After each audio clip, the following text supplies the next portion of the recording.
Support comes from the Missouri Forest Products Association, saluting Earth Day on April 22nd with an ongoing commitment to help offset carbon emissions with sustainable harvesting of Missouri forests. Details at choosewood.com. COVID brought a lot of people down, and the moods were not as high as they normally are as far as, people being happy and, doing fun stuff. So I just figured if they seen that video of me just being silly and being goofy and seeing how happy my son was as well, it would bring joy to them, and that was my goal. Darrion Cockrell has been garnering all sorts of attention these days, and it's not just that he's been named Missouri's 2021 Teacher of the Year. Hollywood now has him on speed dial. So the Ellen producers just told me to go with the Chance the Rapper, and then that maybe they can get back with me at a later date with a different story. Okay, so Chance the Rapper scooped you up so quickly, kind of beat Ellen's people to the punch. That's this is quite a story. I mean, you're the one person who moving all of classes online has been a big boon to your teaching career. I know, it's been crazy. I'm Sarah Fensky. This is St. Louis on the Air. These days, you don't have to live in St. Louis to see Darrion at work teaching physical education at Crestwood Elementary School. Thanks to the pandemic, you can catch him on a Zoom session near you. All right, good morning, everybody. Happy Monday Motivation. And today, as you can see, we are, what are we, Bubba? What are we? Superheroes. We're superheroes. So today's workouts is going to be inspired by different kind of superhero moves, all right? So what we want... And also nothing to do. Absolutely. So what we want everyone to do is bring out their inner superhero for today's workout. Hey, Bubba, you ready to get this? Yes. You sure you ready? Yeah. Say, let's get it. Let's get it. All right, let's go. Let's go. And that is Darrion Cockrell. He's the Missouri Teacher of the Year, and he's teaching PE in that video with his 3-year-old son, Dawson, who's just about the cutest kid I've ever seen. You have to see it to believe it.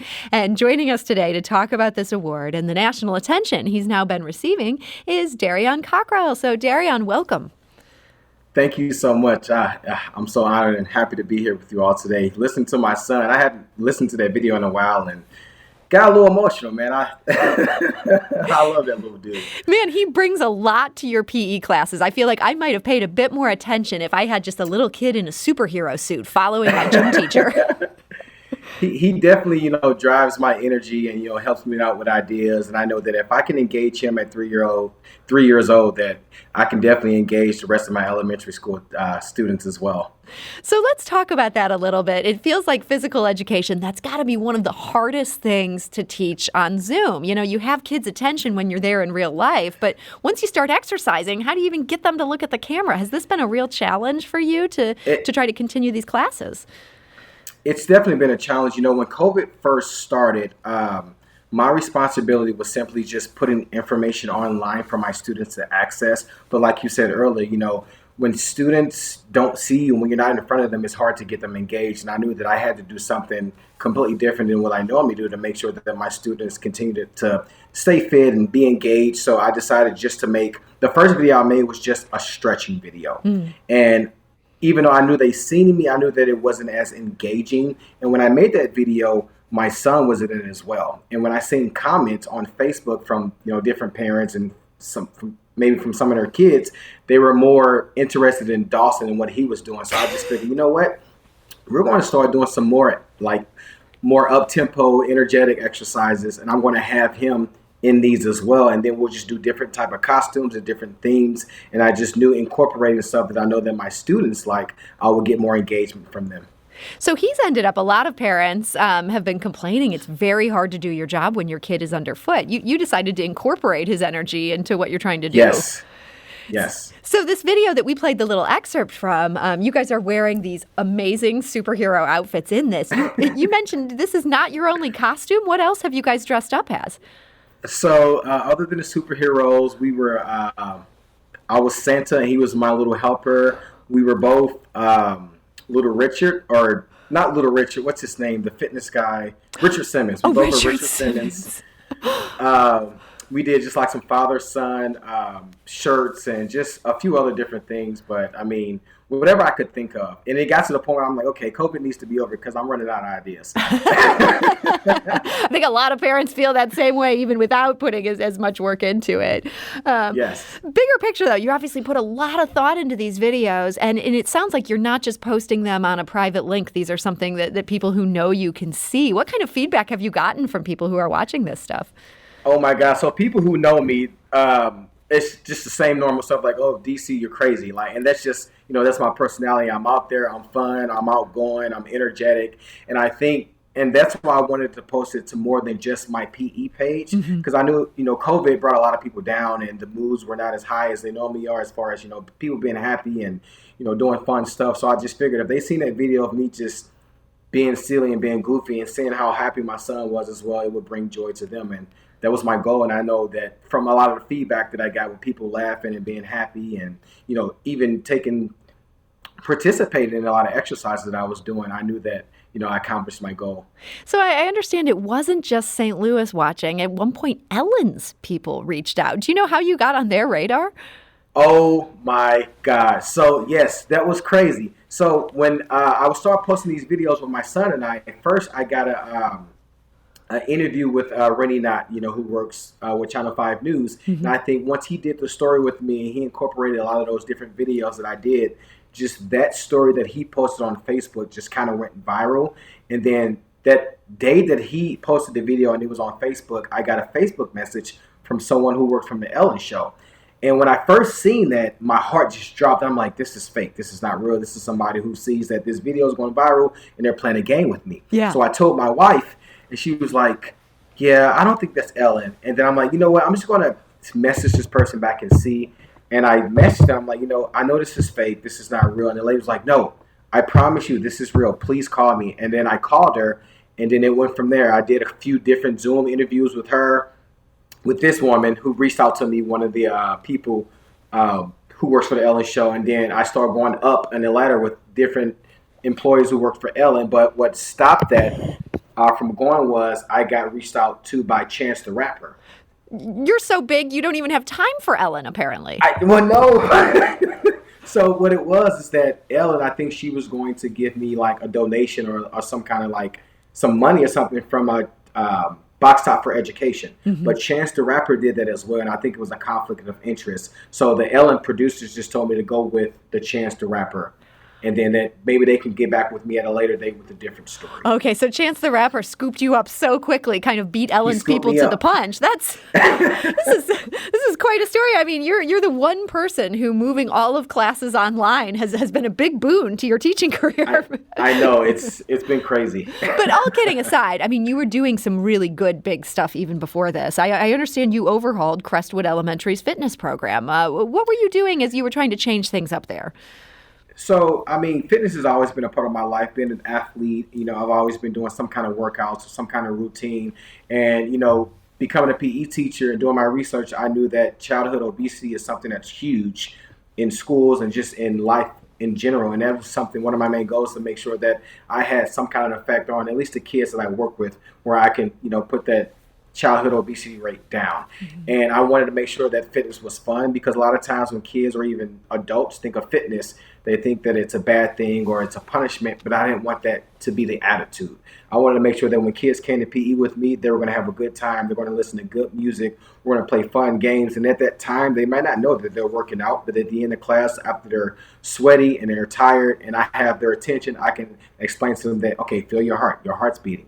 We're exercising. We're getting our heart rate up. We're being fit, and this is something that we need to make sure that we continue to do so that we can live a long, healthy life. I feel like so many schools, and this is pre-pandemic that I was really noticing this trend, they give short shrift to recess. They don't always want to save time for PE. They want students to really focus on doing well on tests, and so they're hitting the reading hard, they're hitting the math hard.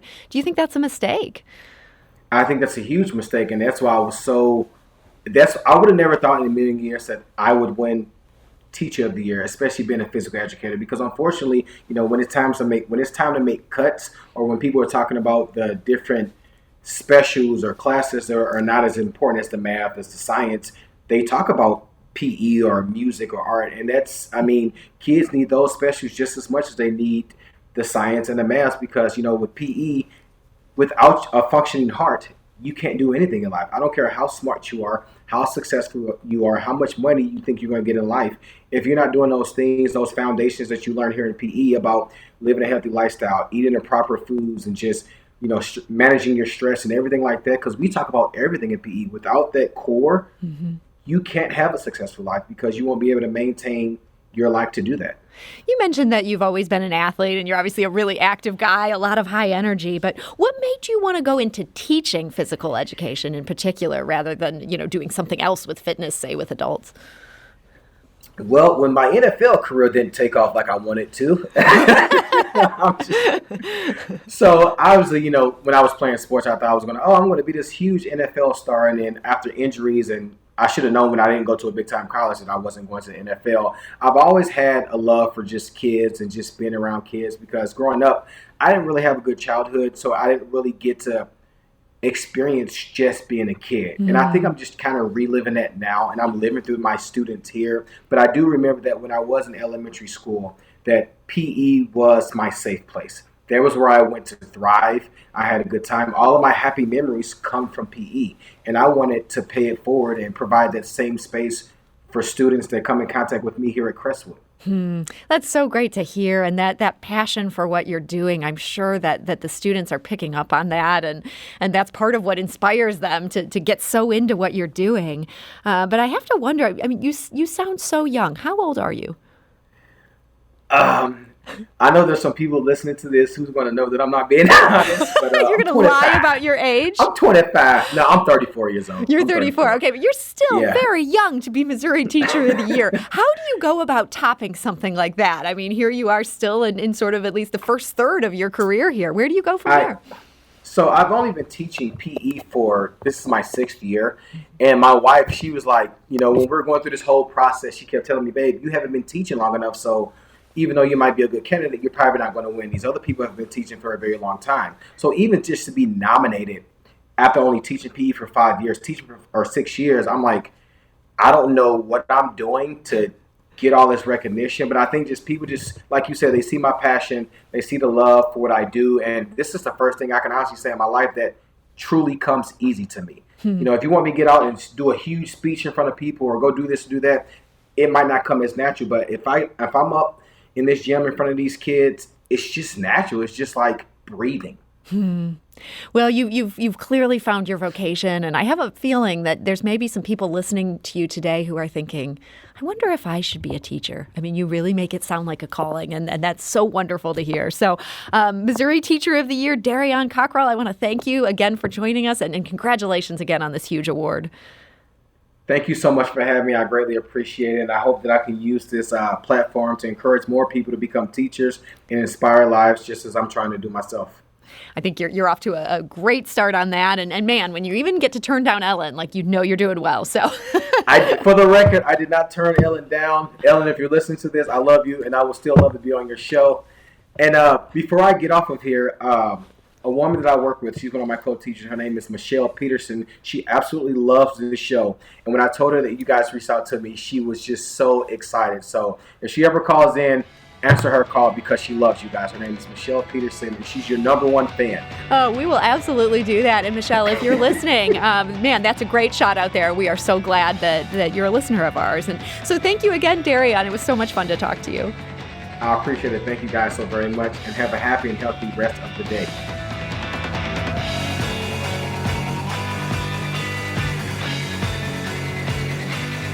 Is listening to an episode of St. Louis on the Air part of your daily routine?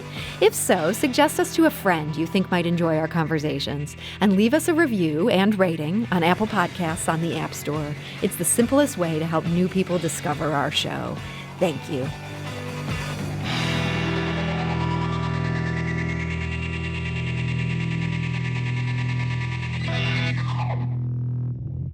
Support comes from the Missouri Forest Products Association, saluting Earth Day on April 22nd with an ongoing commitment to help offset carbon emissions with sustainable harvesting of Missouri forests. Details at choosewood.com.